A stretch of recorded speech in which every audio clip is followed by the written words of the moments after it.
Por um acaso você já achou o Natal na Bíblia, na Escritura? É óbvio que não, pois ele não existe lá. Mas um fato interessante foi que um dia o Messias nasceu, e foi um fato tão relevante que dividiu a contagem do tempo em dois, antes de Cristo e depois de Cristo. E esse acontecimento não se acredita somente pela fé, é um fato. Agora, como não tiveram como negar isso, inventaram o Papai Noel, as reinas, os duendes e os presentes. Com isso, as crianças crescem acreditando que Papai Noel existe, e à medida que vão crescendo, descobrem que Papai Noel na verdade não existe, nunca existiu, e que tudo era uma farsa. Por associação, subliminarmente, também passam a não dar muito crédito a Jesus Cristo, ao Messias, ao Salvador, a Ele, ao enviado, ao ungido que veio morrer pelos eleitos, pelo povo do Criador. Como se ele também passasse a fazer parte dessa farsa do Natal. Eis aí um dos propósitos obscuros do Natal. Para a gente entender um pouco mais sobre isso, precisamos voltar um pouco no tempo, temos que chegar aos dias de Noé. É a partir daí que nós poderemos entender como surgiu esse costume do Natal. E também podemos aproveitar e falar muitas outras coisas. Por exemplo, quem é a mulher que está estampada em todas as notas do dinheiro brasileiro? Quem é a mulher da moeda, cara ou coroa? De quem é a cara? Qual é a mulher da estátua da liberdade? Qual é a mulher que está como símbolo da Colômbia? Todas essas perguntas serão respondidas agora. Temos que começar indo ao livro de Gênesis, onde conta a história de Noé, o homem que construiu a arca e salvou 8 pessoas e um grupo enorme de animais da destruição do dilúvio. Após o dilúvio, Noé bebeu vinho e embriagou-se. Tirou as suas roupas e achava-se nu. Está em Gênesis 9:21. Dentre os filhos de Noé, que se safaram da destruição, havia um chamado Cã, ou Cão, em outras traduções. Esse seu filho, ao ver Noé nu, achou muito engraçado, riu e correu para contar para os outros irmãos que Noé estava nu. Isso não agradou Noé. Os outros irmãos, Sem e Jafé, andaram em direção ao pai, com os rostos virados, pegaram uma capa e cobriram a nudez do pai. Dessa forma, Noé amaldiçoou Cã e sua descendência. Noé disse que Cã agora passaria a ser escravo de Sem, e que Jafé habitaria junto com Sem. Amaldiçoado pelo seu pai, Cã andou por caminhos errados e teve filhos.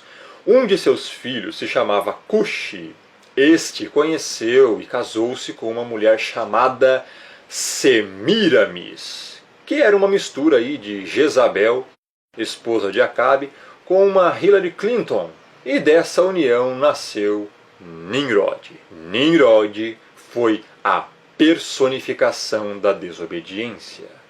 Ele foi uma espécie de Hitler, Stalin, misturado com Mao Tse-tung e Kim Jong-un daquela época. Podemos dizer que Nimrod foi o primeiro ditador da história, como está escrito em Gênesis 10:8. Ele construiu diversas cidades, e a mais famosa se tornou a Babilônia. A Torre de Babel nasceu nesse período.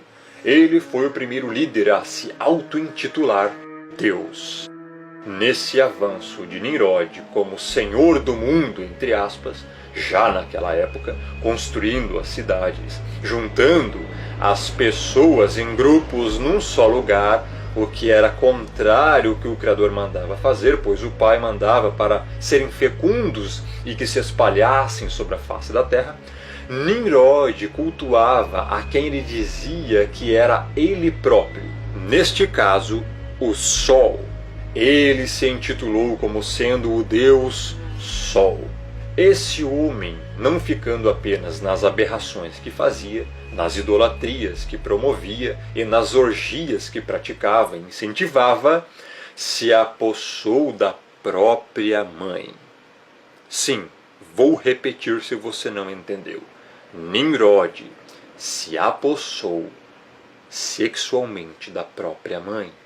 Ele fez a própria mãe de sua mulher.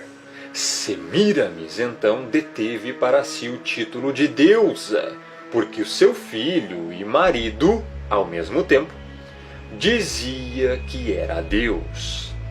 Ela também, como mãe e mulher dele, dizia que era deusa.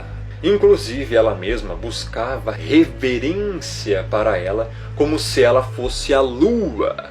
O tio-avô de Nimrod, Sem, matou-o, espedaçou-o e separou seus pedaços. Então Semíramis, a sua esposa e mãe, pensou: um Deus não morre. E ela contou uma história de que ele não havia morrido e que ele simplesmente havia ido para o lugar dele, que era no sol, e falava que ele era o sol. Nimrod é o patriarca dos senhores do mundo, que estão aqui nos nossos dias atuais. Todos eles são da descendência vinda após Nimrod. E os senhores do mundo são seus seguidores. Por isso, o símbolo Illuminati é a pirâmide com o olho que tudo vê, pois o olho que tudo vê também simboliza Nimrod. Nesse meio tempo, ela então fica grávida. Mas como poderia, se o marido, que ao mesmo tempo era filho, era o sol?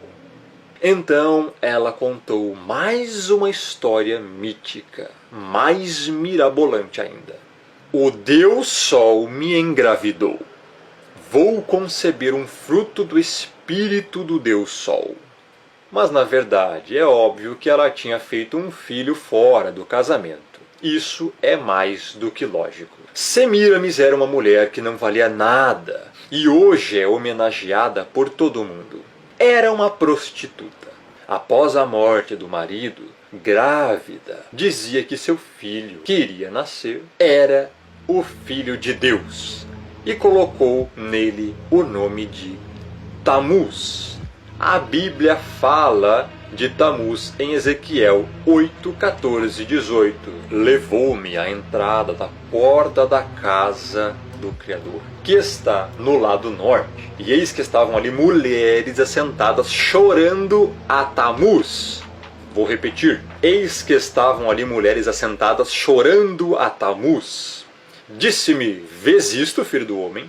Verás ainda abominações maiores do que estas. Porque estas mulheres estavam celebrando o Natal com uma árvore de um pinheirinho de Natal, chorando a Tamuz. Levou-me para o átrio de dentro da casa do Criador. E eis que estavam à entrada do templo, entre o pórtico e o altar, cerca de 25 homens de costas para o templo e com o rosto para o oriente, adoravam o sol, virados para o oriente. Vou repetir. Adoravam o sol, virados para o oriente. Ou seja, também estavam adorando a Tamuz e a Nimrod. Então me disse: vês, filho do homem? O Criador falando isso para Ezequiel. Está vendo, filho do homem? Está vendo, Ezequiel? Acaso é coisa de pouca monta para a casa de Judá o fazerem deles as abominações que fazem aqui, para que ainda encham de violência a terra e tornem a irritar-me? Ei-los a chegar o ramo ao seu nariz, pelo que também eu os tratarei com furor. Os meus olhos não pouparão, nem terei piedade. Ainda que me gritem aos ouvidos em alta voz, nem assim os ouvireis. O Criador está falando que todos aqueles que comemoram o Natal estão comemorando uma festa pagã, adorando Tamuz e o Deus Sol Nimrod, e que o Pai considera isso uma abominação e que ele vai tratar com violência, furor, e não terá piedade e nem serão poupados, ainda que gritem aos ouvidos do Pai com alta voz, nem assim ele os ouvirá. Isso é um juízo do Criador para todos aqueles que comemoram e celebram o Natal. O Natal, uma festa pagã que irrita o Criador. Olha o que ele disse no verso 17. Para que ainda me encham de violência a terra e tornem a irritar-me. Muito cuidado com o que você está fazendo. Abandone as práticas idólatras. O Criador está te mandando fazer isso. Tamuz, filho do Deus Sol, que ficou sendo considerado como menino Deus, nasceu exatamente ao equivalente ao dia 25 de dezembro naquela época. Depois que Semíramis deu à luz a Tamuz, começou a dizer que esse garoto era então o próprio Nimrod, o próprio Deus Sol, agora reencarnado. E daí surgiu a base para a teoria da reencarnação. Eis aí de onde surgiu a teoria da reencarnação. Numa certa vez, o garoto Tammuz estava no mato caçando e acabou morrendo, mas não se sabe de quê. O seu corpo ficou em cima de um tronco apodrecido. A sua mãe, Semíramis, para não dizer que seu filho havia morrido como qualquer outro mortal, já que ele era Deus, supostamente, espalhou a notícia que seu filho tinha voltado para o céu, para o seu lugar, para o sol, já que ele era o próprio Nimrod. Mas é claro que nós sabemos que tudo isso era uma mentira para eles se manterem no poder e serem vistos como os espirituais, os poderosos da época. E naquele tronco podre, onde o garoto caiu em cima, nasceu um pinheiro. E Semíramis passou a dizer que esse pinheiro era a própria referência do renascimento de Tammuz no mundo. E toda a data de aniversário de Tammuz, de 25 de dezembro, era comum pegar um pinheiro e levar para dentro de suas casas e enfeitá-lo como símbolo do renascimento de Tammuz. Uma prática que hoje se traduz pela árvore de Natal. Essa prática religiosa de se levar um pinheiro para dentro de casa e enfeitá-lo já era também acompanhada, nessa mesma época, da troca de presentes, porque as sacerdotisas e amigas de Semíramis, que choraram aos pés daquele pinheiro e após agradeciam umas às outras e faziam trocas de presentes que eram depositados nos pés desse pinheiro. E daí surge o hábito de se trocar presentes no Natal. E agora, espante-se ao ver o que é realmente o significado da árvore de Natal e dos enfeites que nela estão. A árvore de Natal simboliza o pecado original de Adão e Eva. Os enfeites da árvore de Natal simbolizam o fruto que não era para se comer, que foi ordenado a não ser comido. E a fita que vai em volta da árvore simboliza a serpente que estava no Éden. A árvore de Natal é uma celebração ao primeiro pecado do ser humano. Um ritual satânico comemorando o pecado. É isso que significa a árvore de Natal com seus enfeites e a fita em volta. Todos os que têm árvore de Natal dentro de casa estão comemorando o pecado original de Adão e Eva. A própria Semíramis começou a criar o hábito do confessionário também. As pessoas deviam se confessar a ela e às suas sacerdotisas para ter os seus erros perdoados. Dessa atividade surgiu a crença errônea de se confessar para padres e o símbolo da justiça. Porque o que as pessoas faziam de bem e confessavam era colocado de um lado da balança e do outro lado da balança as coisas que as pessoas não faziam de bom.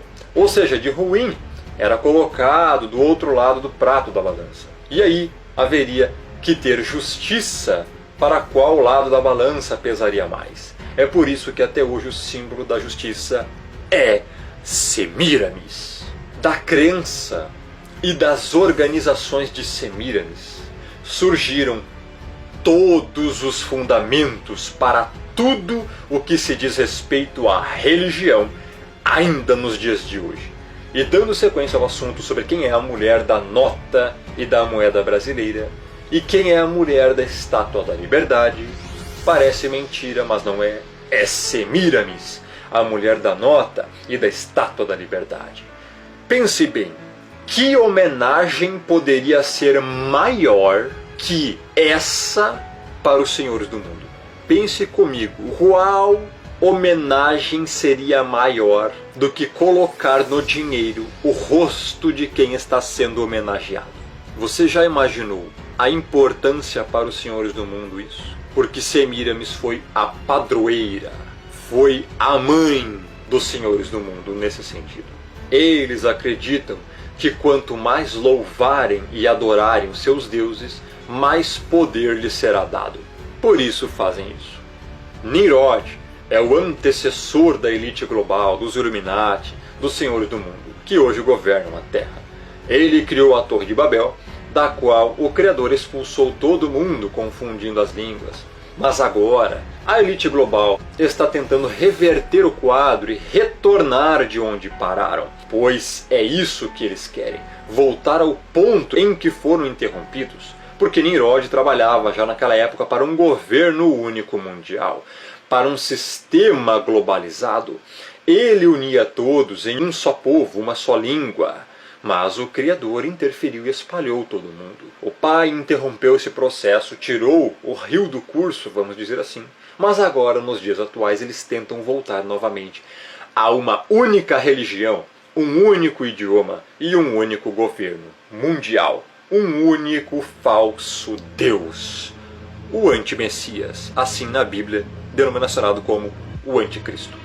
Então, após a queda da Babilônia, quando o Império Persa começou a emergir, os mesmos deuses, Nimrod, o Deus Sol, Tammuz, o filho do Deus Sol, e Semíramis, mãe e esposa de Deus e rainha do céu, ou a deusa Lua, ou seja, essas mesmas divindades, passaram a fazer parte agora da cultura da Pérsia, só que com outros nomes. Então caiu este império e surgiu um novo império através de um jovem chamado Alexandre, o Grande. E o Império Grego começa a crescer e os mesmos deuses são levados para a Grécia e lá adquirem outros nomes. Nimrod passa a ser Zeus, Tammuz passa a ser Eros e Semíramis passa a ser Afrodite.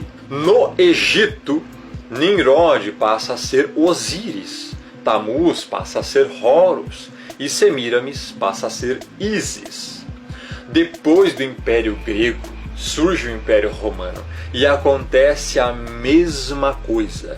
Os deuses persas, egípcios e gregos somam-se aos deuses babilônicos com os nomes adequados aos deuses da Babilônia, mas são sempre os mesmos. É sempre a figura do pai, da mãe e do filho, a família profana. E chega aos nossos dias. Nós temos Semíramis espalhada por todo lado. Mesmo no Brasil, quando iam fundando mais e mais cidades, já iam colocando ali um deus padroeiro. Por exemplo, no Rio de Janeiro é São Sebastião, além do próprio Nimrod, é claro. Cada localidade, cada cidade, cada região tem um deus padroeiro. No Brasil tem a padroeira Semíramis, mais conhecida como Aparecida, ou Nossa Senhora Aparecida. Inclusive, é conhecido no espiritismo, em várias linhas, que o Brasil foi vendido a esse deus, a essa falsa deusa, a Nossa Senhora Aparecida. Hoje acontece a mesma coisa que acontecia naquela época. Os deuses são os mesmos, apenas têm nomes diferentes. E o Natal surgiu daí. 25 de dezembro é a data de nascimento do filho de Nimrod chamado Tammuz. E, acredite se quiser, a transliteração para os nossos dias, infelizmente, é Jesus. O Messias falava hebraico. A mãe dele chamava ele pelo nome em hebraico. O nome dele é em hebraico. No alfabeto hebraico, sequer a letra J tem. Ou seja, este não é o nome dele. Nome não se traduz, se translitera para o entendimento. O cristianismo foi misturado com o paganismo.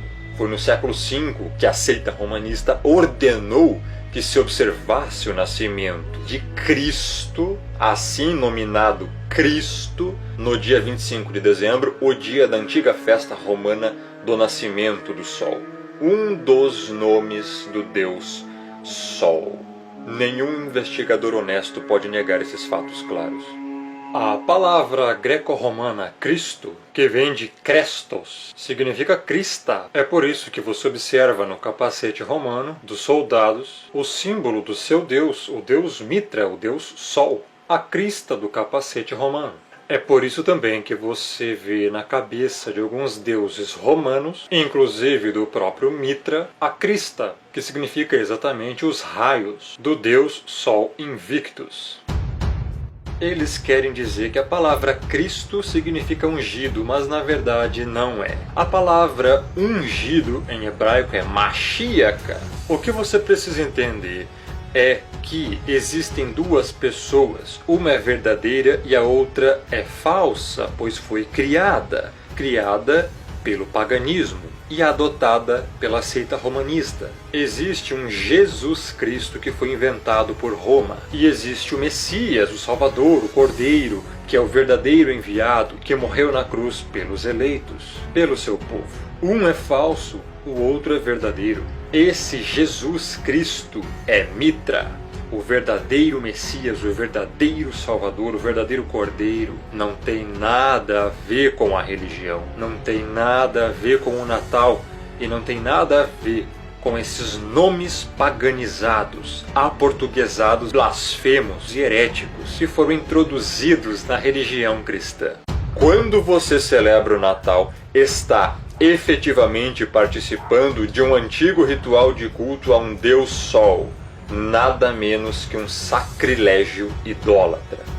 Logo, celebrar feriado pagão e afirmar que está honrando o Messias é como ter um caso e afirmar que está honrando a esposa. Essa é a verdade, você querendo ou não, doendo ou não, você gostando ou não. Essa é a verdade. E isso só se entende pelo Espírito, não é por estudo. É pela convicção do que é verdade e do que é mentira, pelo discernimento que o próprio Espírito dá a quem Ele quer. E é por isso, justamente, que não adianta estudar e estudar as letras. Sem discernimento do Espírito, você jamais vai aceitar a verdade. Sim, te enganaram há todo este tempo. Durante todo esse tempo, você deu crédito a mentiras pagãs, mas não na verdade. Todos aqueles que não se arrependem e não mudam, não param imediatamente de comemorar o Natal, todos aqueles que estão comemorando o Natal estão cometendo idolatria, pecados abomináveis contra o Pai e não são salvos, pois estão consagrando dias a falsos deuses, demônios, denominações que estão incutindo dentro delas costumes pagãos de Natal. Tem até denominações com árvores de Natal dentro. Estão cometendo grave pecado, não estão agradando o Criador, devem parar imediatamente, se arrepender, se converter, pois estão cometendo idolatria. Quem não se arrepende não é salvo. E se você está comemorando isso e quer fazer as coisas corretamente, você deve parar imediatamente com isso. O Criador está te chamando para parar de ser idólatra e cometer costumes pagãos. Arrependa-se. Arrependa-se de tudo que você já fez de errado. Volte para os caminhos do Pai. Ele está te chamando, creia nisso. A verdade está sendo propagada diante dos seus olhos, aos seus ouvidos nesse exato momento. Mude, arrependa-se. Todos aqueles que não largam tais costumes pagãos não são salvos. E se você não largar, também não vai ser salvo. Minha missão foi feita, lavei minhas mãos. A verdade foi exposta e o alerta foi dado. Agora, cabe a você escolher ou não o que você vai fazer. O Espírito está te chamando. Muitos são chamados, poucos os escolhidos. Espero que você seja um desses poucos. Grande abraço. Rômulo Marasquim do canal Firmeza da Verdade.